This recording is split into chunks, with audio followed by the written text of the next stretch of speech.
cannot allow a woman who breeds strange things to sit among us. Look at the child's hair. It is a curse. Welcome to Abby's storytelling. Have you ever been in a place and you feel like you don't belong? Hey, whoa, Amanda, what is this? Did you mistakenly swallow a bag of cassaflower? You were pregnant. If you have been mocked or laughed at because of how your child looks like, never worry, because the people who laughs at you will never know the value of what you have. Here is a story of Amara. But before we start, please subscribe. Help me build this beautiful community of friends. I will reply to all comment. Our story begins. In the village of Oraku, if you didn't have a mouth that could slice yam, you didn't belong.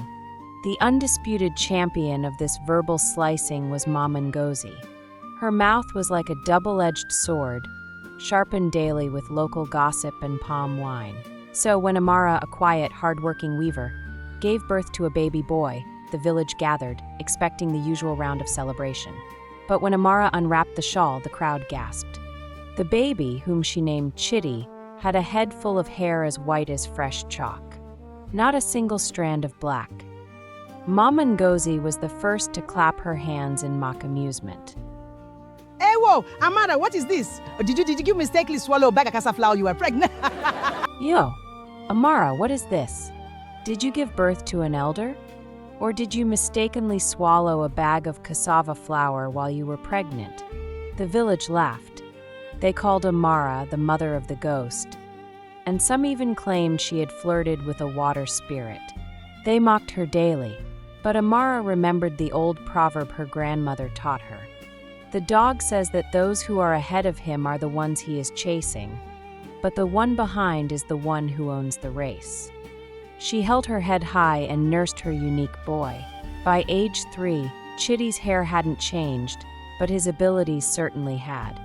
It turned out Chitty wasn't just different. He was walking, talking karma in a diaper. One afternoon, a greedy neighbor tried to steal a piece of dried fish from Amara's kitchen while she was outside. Little Chitty, sitting in the corner, simply stared at the man. The lump of fufu the neighbor was swallowing froze midair, floating right out of his mouth and slapping him across the face before returning to the plate. The honest weather control.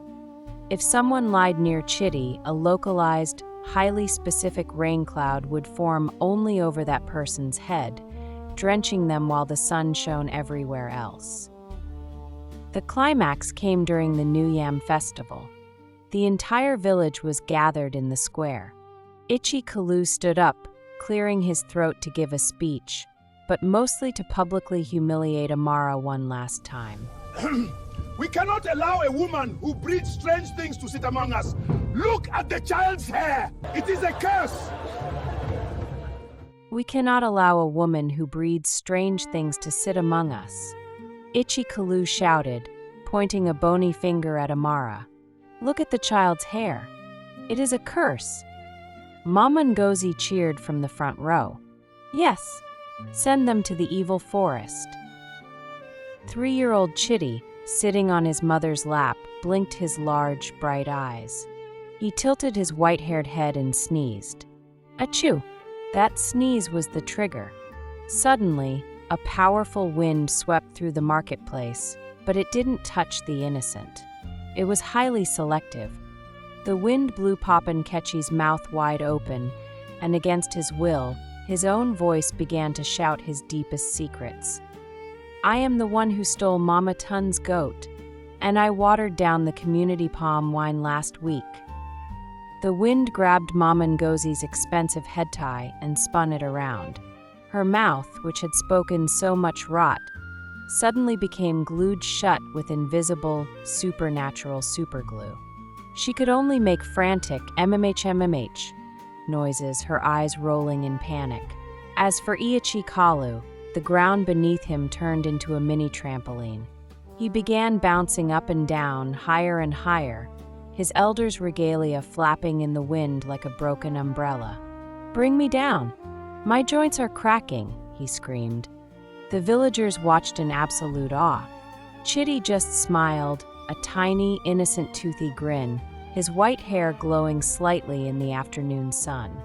Amara stood up, carrying Chitty on her hip. The square was dead silent, save for the sound of Itchy Kaloo still bouncing in the background. "You see," Amara said, her voice echoing clearly, "as our elders say, a fly that has no counselor follows the corpse into the grave. You judged my son because he did not look like you, forgetting that the same chi that created the black charcoal also created the white chalk. You thought you were mocking a helpless woman, but you were actually inviting the wind that would expose your own dirt." One by one, the villagers fell to their knees, begging for Amara's forgiveness. Realizing his lesson was taught, Chitty blinked again. Itchy Kala dropped safely to the grass, though his dignity was bruised. Papan Ketchy covered his mouth in shame, and Maman Ngozi's lips finally unglued, though she wisely chose to keep them tightly shut for the next 3 months. From that day on, nobody in Oroku ever mocked anyone who was different. And Chitty, he grew up to be the finest judge the village had ever seen. After all, nobody dares tell a lie when the judge's hair can literally summon a thunderstorm. Please subscribe to Minister Abi's Stories.